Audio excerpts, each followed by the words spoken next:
Hi மக்களே வணக்கம். சபரிமலைக்கு மாலை போட்டு 48 நாள் விரதம் இருக்கணும், என்னென்ன வழிமுறைகள் அப்படின்னு தெரியாமல் இருப்பீங்க.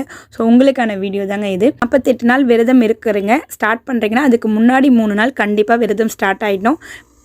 நீங்கள் மாலை போடணுன்னா 108 மாலை மணி இருக்க மாலை வாங்கிக்கணும். 2 மாலை வாங்கிக்கலாங்க. மாலை துணை மாலை 2 வாங்கணும். ஸோ அந்த மாலையில் பார்த்திங்கன்னா ஒன்று துளசி மணி இருக்கணும், இல்லைன்னா சந்தன மாலை இருக்கணும்.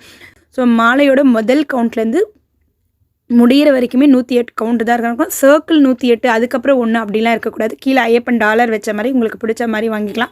நாட்டு மருந்து கடையில் இந்த மாலை கிடைக்கும். நீங்கள் நாளைக்கு மாலை போட போகிறீங்க, ஐப்பசி 1 மாலை போட போகிறீங்கன்னா ஸோ இப்படி தான் மாலை வாங்கிக்கணும். அப்படி இல்லை நீங்கள் ஆல்ரெடி ப்ரீவியஸாக மாலை போட்டுட்ருக்கீங்கன்னா கூட நீங்கள் தனியாக எப்படியும் மாலை சாமி ஃபோட்டோ எல்லாமே தனியாக ஒரு பாக்ஸில் ஸ்டோர் பண்ணியிருப்பீங்க. மாலையை ஃபஸ்ட்டு தண்ணியில் கழுவக்கூடாதுங்க.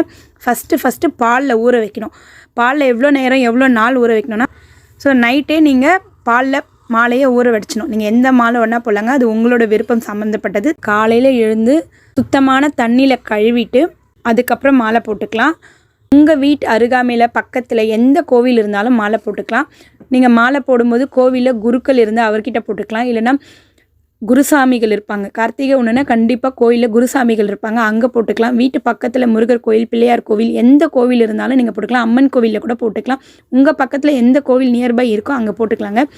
எனக்கு கோயிலுக்கு போய் போட முடியாது, ஆஃபீஸ்க்கு டைம் ஆகிடும், எனக்கு அந்த அளவுக்கு டைம் இருக்காது அப்படின்றவங்க காலையில் நல்ல நேரம் பார்த்து வீட்டில் இருக்கவங்க மூத்தவங்க கிட்ட பூஜை அறையெல்லாம் ரெடி பண்ணிவிட்டு வீட்டில் இருக்க சாமி குலதெய்வமாக கும்பிட்டுட்டு அதுக்கப்புறம் வீட்டில் இருக்கவங்க கிட்ட பெரியவங்க கிட்ட ஆசீர்வாதம் வாங்கிட்டு அவங்க கையில் போட்டுக்கலாம். மாலை போட்டவங்க கண்டிப்பாக கருப்பு உடை தாங்க அணியணும். எதுக்காக கருப்பு உடை அணியணும்னா ஐயப்பன் பிரம்மச்சரியத்தை கடைப்பிடிச்சு சபரிமலையில் இருக்கார்.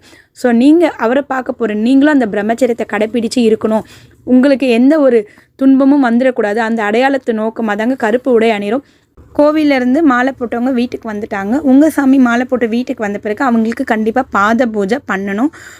வீட்டில் யாரும் இல்லைன்ற பட்சத்தில் அது சரிங்க. நீங்கள் வீட்டில் யாராவது இருக்கீங்கன்னா அவங்களுக்கு கண்டிப்பாக பாத பூஜை கண்டிப்பாக பண்ணணும். விளக்கேற்றிட்டு நீங்கள் கோயிலுக்கு போய் மாலை போட்டுட்டு வீட்டுக்கு வந்தாச்சு, பாத பூஜை பண்ணியாச்சு. வீட்டுக்கு நம்ம சாமிக்கு நம்ம வீட்டில் வச்சுருக்க ஐயப்பனுக்கு கண்டிப்பாக அப்போ பூஜை பண்ணி சாமி கும்பிடணும். மாலை போட்டவங்க இல்லைனாலும் பரவாயில்ல, வீட்டில் இருக்க யார் வேணால் பூஜை பண்ணி சாமி கும்பிடலாம்.